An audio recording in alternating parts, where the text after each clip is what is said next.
Hello, and welcome to the City of Truth. Episode 8, The Properties of God.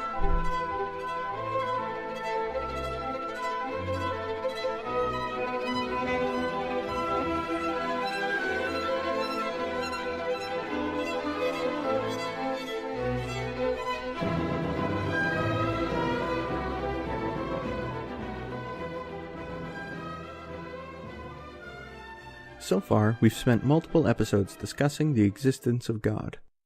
In that process, to demonstrate that it really was something like God we were talking about, we brought up a few of this being's qualities.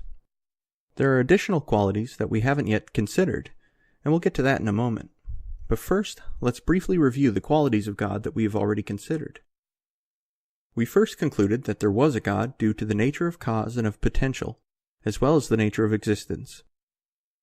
Through the first, we discovered that God is the purely actual being. There is no potential in God and therefore no change.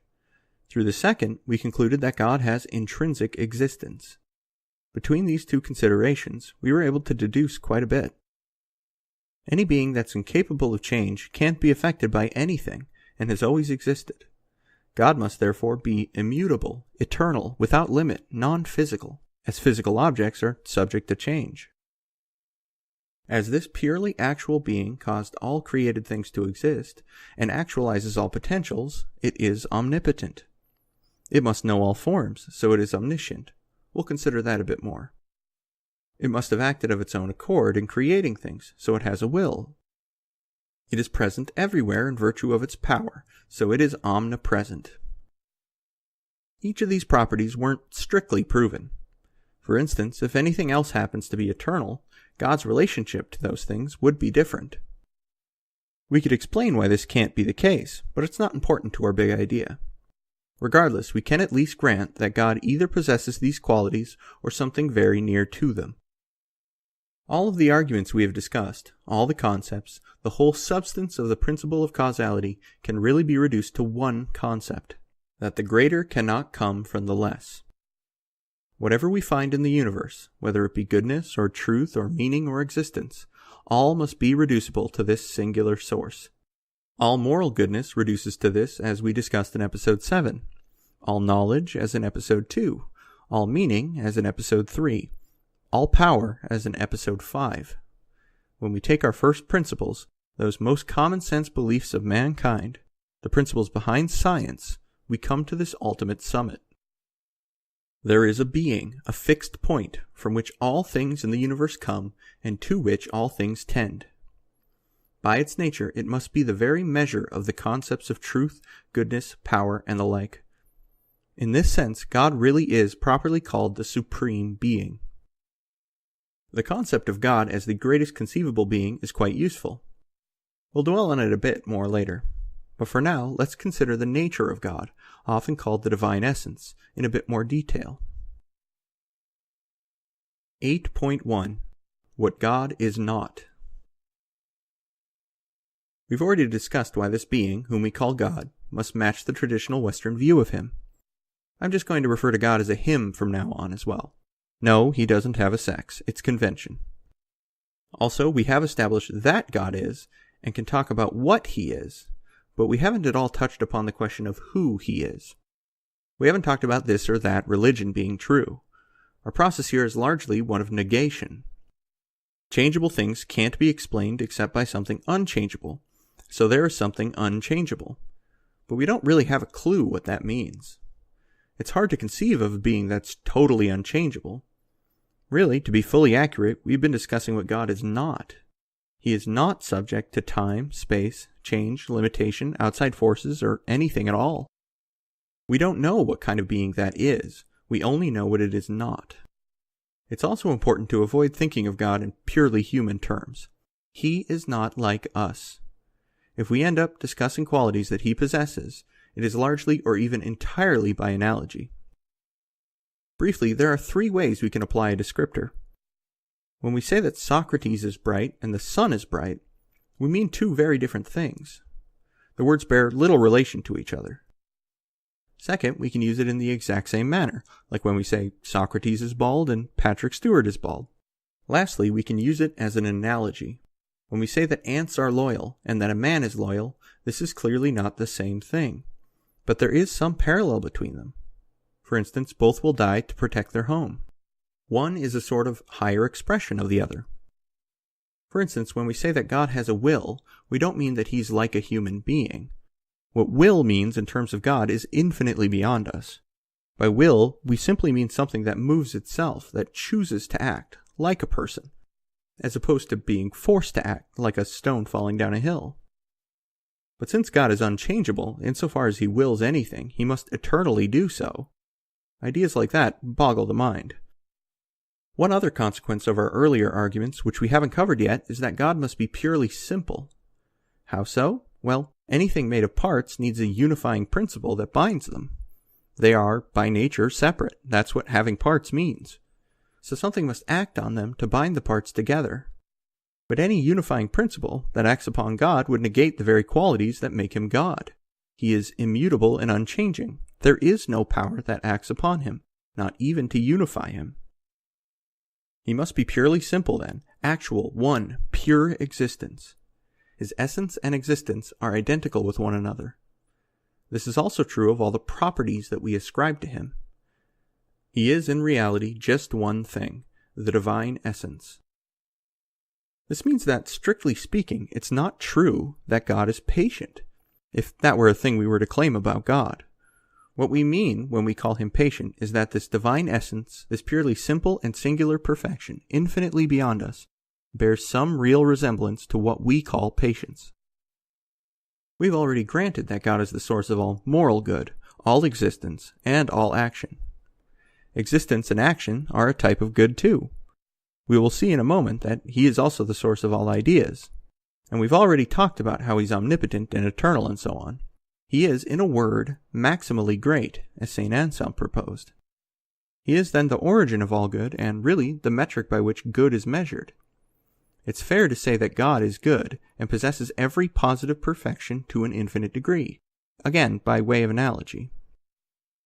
But if we say, by way of analogy, are we saying then that there aren't any of these good qualities in God which are traditionally assigned to him in most religions, such as kindness, mercy, justice, love, and the like? Not at all, or at least not in the broad sense. He would not and could not possess these qualities in the way that we do. For us, something like justice is a habit, a secondary quality that we possess. It's not our fundamental essence, but a thing we do. And if we do it enough, it sort of leaves its impression on our personality. It gives us a habit or a virtue. Not so with God. Rather, the concept that we call justice is really just the quality of being like the divine essence in relation to those particular circumstances. Justice is copying God to the best of our ability in one of 1,000 conceivable ways. Mercy is another. Patience is another. In us, these are distinct habits. In God, these numerous perfections are just the product of the eternal action of his singular essence. Since this singular essence defines the very metric by which each individual good is measured, it's not possible for them to be surpassed. For each of these qualities to really exist in the world in the first place, they must have their origin in God, just like everything else. We will consider the concept of good in a moment, but first we have to consider another property of God, his supreme intellect. 8.2. The Supreme Intellect. Here we can return to the issue we considered in episode 2, where we talked about the strange correspondence that exists between our ideas about objects in the world and the form or idea of them in our head. These collected properties in our head about an object is what constitutes knowledge. Then we considered the fact that we group things together and make categories and abstract notions. We consider math, or the properties common to all apples, or whether a certain society is free. This is what we mean by a form. It's the concept of a thing, its larger category. The most abstract qualities, like freedom or math, are all quite distant from the objects that exist in the world, but they still inform us a great deal about reality. The problem was, then, how these abstractions can exist for us to find. One of the solutions we proposed was a separate world of forms. Another was the existence of God, the supreme intelligence. If all ideas and forms are held within a supreme intellect, then there is no need for Plato's weird world of forms, and yet they would still exist. This also solves the biggest problem about how a world of forms could manifest itself as objects in the real world. If God exists, He creates the world according to these forms, as He both contains the forms and stands in causal relation to all created things. It's hard to overstate how elegant a solution this is. First, it's great that we arrived at the same solution through independent processes. God appears to resolve most of the great issues that plague most mental models. But second, it explains why the math we hold in our heads somehow has this seemingly magical correspondence to the world outside. God is a mathematician. He has math and whatever the equivalent is to His mind. He created the universe according to these strict mathematical laws and causal relationships. We study the objects and then extract from them the ideas that were used to make them. Suddenly, it's quite reasonable, even inevitable, that a consistent and intelligible law would govern how particles or forces work. Outside of this, it's inexplicable. Things like knowledge, logic, and communication are just what we thought they were. So God is this supreme intelligence. That means that the more fundamental reality is not matter, but mind and form. Intellect comes before physical existence, no matter how you slice it. Even in an eternal universe, forms precede matter conceptually. This supreme intelligence is responsible for the order we see in the universe, as He directs and actualizes all things. 8.3. The Good. So what do we even mean by good? Good is one of those words that's so simple that it's difficult to define. The first sense is the moral sense, as we've discussed before. Good in that case is conformity to purpose. A good cup does what cups are made for. But we mean good in the broad sense, good as it exists independent of any particular purpose. I suppose one possibility is that good is simply whatever is desirable. Our will can desire nearly anything, but in doing so, it always seeks the good in that thing. This includes even the most evil acts of man. Things commonly considered the source of evils, such as money or power or sex or pleasure, are all good of themselves and in their proper place. It's when they're out of proportion or dominate one's life that they become an evil. The love of money is the root of evil, not money. That works as our functional definition of good. But what about a metaphysical definition? Given the way we framed it here, it might seem circular, but it's just what we were talking about. Resemblance to the divine essence is what we mean by good. The common thread between all the things we call good is that they in some way resemble God. Let's take our first idea of good, desirability. Something is desirable only insofar as it is real or actual. A real cake is better than an imaginary cake. A real vacation is better than one that just takes place in your head. The best good is that which is perfect. And perfection would be the full manifestation or expression of something. For instance, let's say you're saving up money. Why? You're hoping to retire, to be free of the daily grind of some job you don't like. The idea is good insofar as it may make you happy. Actually, having some money is better because you'll be closer to making your goal. Having enough money to actually retire is better still. And then actually walking out of work on that last day to go fishing? That's perfect. So the more actualized or perfect something is, the better it becomes. And what's the most actual? The purely actual? That's right, God. So really, resemblance to God is the measure of how good something is. In a more direct way, one could say the manifestation or perfection of something is good. That process of coming into its perfection ties all these concepts together, really. For something to become perfect, it is fully expressing its nature, which is united to its purpose, which consists in being actualized, and which results in being or its final existence. Fully expressing its nature means perfecting its form, which is from the mind of God. Fulfilling a purpose is moral good, which is from God. And actuality or existence relate to God, as we already showed. So whatever good means, it all ties back to God.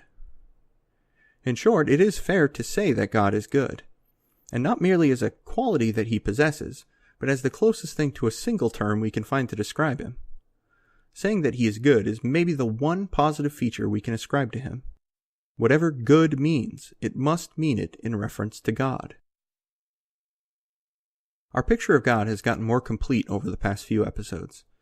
By definition, God is totally beyond us, so a complete understanding would be an impossibility. A lot of this has been extremely abstract.